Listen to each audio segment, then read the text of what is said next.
Hey everybody, it's Phil Struzzulo from Select Software Reviews, back with Whiteboard Wednesdays, and today we're talking about HR tech M&A and specifically what's unique about this industry, why is M&A so prevalent, why does it make sense on both sides of the equation, even more so than other industries and other verticals within the enterprise. So most HR teams and TA teams are under-resourced and overworked. They're viewed as a cost center, and therefore the organization is like, hey, your budget's fixed, it's really small. And by the way, we're gonna give you a bunch of other work that you have to do on top of managing, implementing, buying technology. And what this leads to is much longer sales cycles for HR tech. So if you look at how long it takes most HR teams to buy software, it's much longer than marketing or sales, etc. Many times vendors face lower margins because they're having to deploy so much resources to customer success at the beginning and throughout the process. It leads to lower lifetime values. This is sort of a cohort over time, how much revenue is generated per month for a given cohort.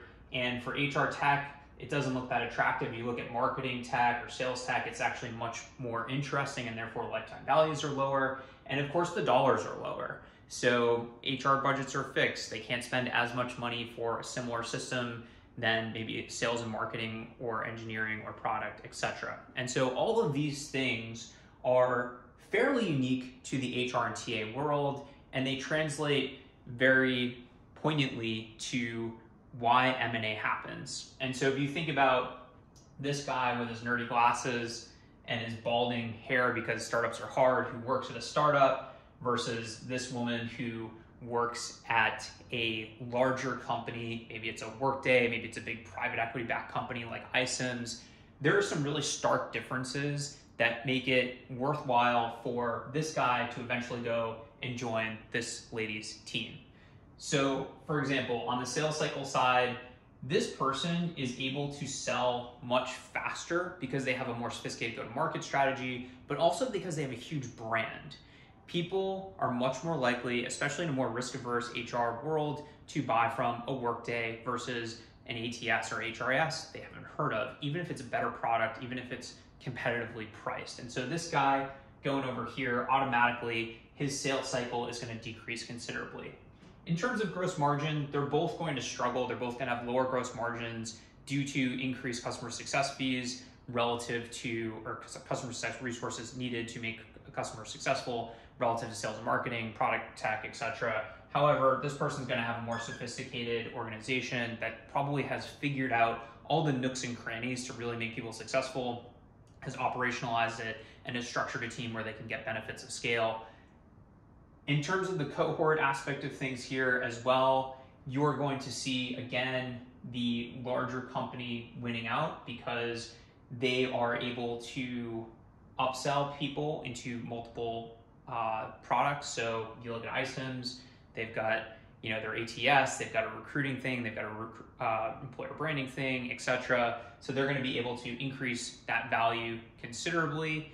And again, this person who's just selling one thing, it's going to be much harder. And when it comes down to it, because of the brand, because of the customer success, because of all these things, the person who works at the larger, more established company is going to be able to sell a higher price point. And so this person needs to be literally 5 times better in terms of product, in terms of execution, in order to compete. And sometimes they are. Sometimes they have a unique product that's growing really fast. And that's why this company over here that can access the public markets for debt or equity capital, or has a lower cost per capital because they're at a bigger scale, maybe they're profitable, they can raise money and they can use it to acquire this person. And let's say they acquire this person for $100 million. Well, as you can see, when they're absorbed into this organization, all of a sudden their product gets sold faster, they can support customers better, cheaper, they can sell more stuff with the same sales reps, and they can increase the lifetime value of their customer.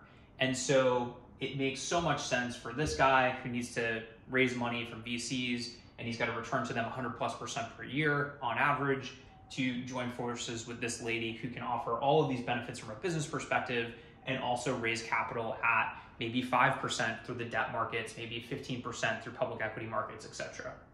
So that's a little bit about why HR tech M&A is as prevalent as we see it is and makes so much sense.